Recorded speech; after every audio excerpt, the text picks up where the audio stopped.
Halo teman-teman, jumpa lagi dengan saya di channel Reiki Nyong.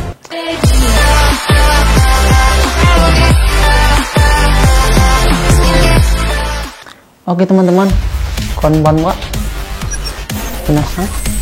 Di video kali ini masih kita berkait dengan program pemagangan ke Jepang ataupun Jisuse dan Kesuse yang berada di Jepang.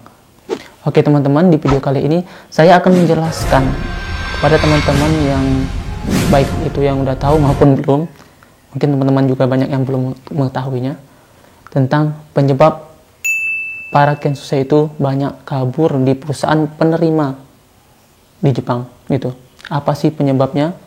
Nanti saya akan jelaskan di video saya kali ini. Oke teman-teman, sebelum saya akan melanjutkan penjelasannya, teman-teman bantu like dulu video ini sebanyak-banyaknya. Kalau sudah, teman-teman aktifkan lonceng notifikasi, subscribe dan aktifkan lonceng notifikasinya. Kalau teman-teman suka dengan video saya seperti ini, teman-teman bantu share ke semua media sosial yang teman miliki. Oke teman-teman, kalau sudah semuanya, kita langsung saja ke penjelasannya. Oke teman-teman, program pemagangan ke Jepang ini udah banyak diikuti oleh beberapa negara yang terkait bekerja sama dengan pemerintah Jepang, khususnya Indonesia sendiri. Udah banyak sekali para pemuda-pemudi yang telah diberangkatkan untuk mengikuti program pemagangan Jepang. Dan dari dulu sampai sekarang yang sangat banyak beritanya itu tentang Kensuse yang kabur di perusahaan penerimanya. Itu sangat buruk. Pemerintah Indonesia dan ataupun lembaga yang ada di Indonesia untuk menyalurkan Kensuse-nya atau magang ke Jepang itu sangat kerja keras atau PR besar untuk memberantas maupun mengurangi angka dari angka kaburnya seorang pemagang ataupun Kensuse yang berada di Jepang gitu.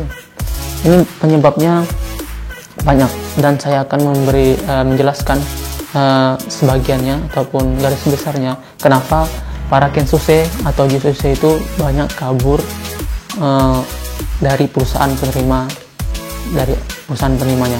Oke, yang pertama itu karena Zangyo Sukunai atau lemburnya sedikit, jadi uang yang mereka terima itu hanya cukup untuk kebutuhan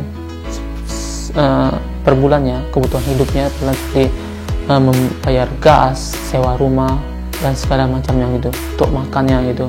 Dan juga ada juga yang tidak ada lembur sama sekali di perusahaan itu.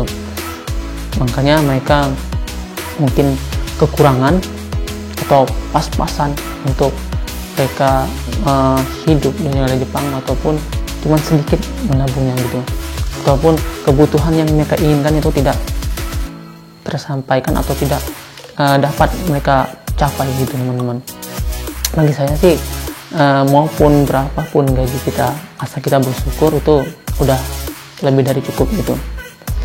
Itu penyebabnya teman-teman itu kabur. Dia merasa kurang di perusahaan itu gajinya, ataupun ya gajinya per bulan, jadi dia mau mencari gaji yang lebih besar lagi di perusahaan lain. Nah itu salah, itu ilegal. Oke, yang berikutnya itu yang kedua, kerja terlalu over, jam kerja terlalu over gitu. Jadi maksudnya terlalu over tuh dia kerja terus gitu,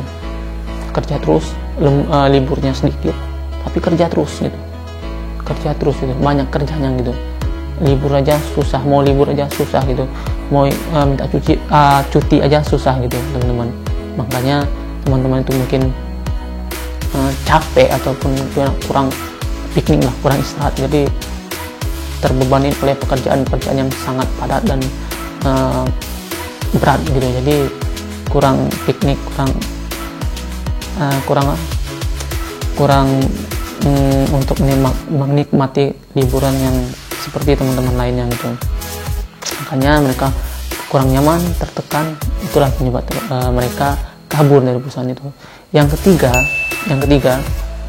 itu tidak akurnya sesama Kensuse ataupun karyawan tempat kita kerja, maupun dengan orang Jepang maupun orang Indonesia sendiri, ataupun dengan orang asing yang dari negara lain seperti Vietnam, Thailand, dan lain-lainnya, kurang akur. Jadi larinya ke tidak nyamanan bekerja gitu. Jadinya karena tidak nyaman di apapun yang kita kerjain tuh rasanya terbebanin. Jadi mereka memilih untuk kabur dari perusahaan itu. Mungkin teman-teman itu tidak akurnya sama pekerja ataupun sesama negara kita sendiri, sesama Indonesia itu fakta teman-teman. Banyak kejadian seperti itu. Itulah penyebabnya mereka tuh larinya tidak nyamanan, jadi memilih untuk pindah atau kabur. Enak kalau pindah dapat izinnya dan diurus kepindahan secara resmi, itu enak. Ini kabur begitu saja, itu tidak boleh. Yang keempat itu faktor bahasanya kurang, tidak mengertinya bahasa. Jadi mungkin pada saat dia pelatihan ataupun belajar di Indonesia itu kurang kerja keras belajarnya, jadi bahasanya kurang gitu. Itu harus saja di faktor larinya juga ketidaknyamanan bekerja gitu. Jadinya mereka kabur gitu teman-teman. Karena kalau kita bahasa kurang di pekerjaan di negara Jepang bekerja, apapun yang kita lakukan itu akan salah di mata orang Jepang. Jadi orang Jepang akan marah, ngomel-ngomel nggak jelas, membentak-bentak, jadinya kita tertekan dan kita tidak nyaman. Itu kan yang kita kabur itu teman-teman. Itu teman-teman penyebabnya kita kabur. Oke teman-teman, itulah sebagian yang saya jelaskan tentang apa penyebabnya teman-teman Kensuse atau Jisuse itu kabur dari perusahaan penerimanya. Itulah penyebab.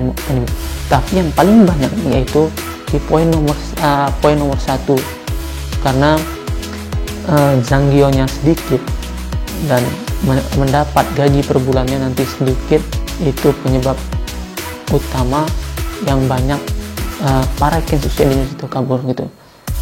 Itulah ini saya sampaikan kepada teman-teman yang Jisuse maupun yang belum, maupun yang baru mendaftar ingin mengikuti program yang Jepang. Nikmatin saja, bersyukur apa yang kita dapat, dan jangan kita melihat keadaan di luar. Kalau kita melihat keadaan di luar yang serba mewah, yang serba canggih, makanya serba canggih, jadi kita pengen gitu memenuhi keinginan kita itu. Ya kita lihat dulu kemasukan kita berapa, jadi kita bisa memperkira. Jadi kemasukan kita sekian dan kita keluarin harus sekian gitu.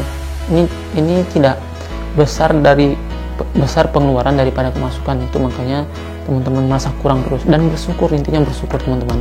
Teman-teman, semoga teman-teman yang udah menjadi Kensuse ataupun yang belum, teman-teman tetap semangat dan tetap menjaga nama baik Indonesia, kedua orang tua dan lembaga atau yayasan yang memberangkatkan teman-teman.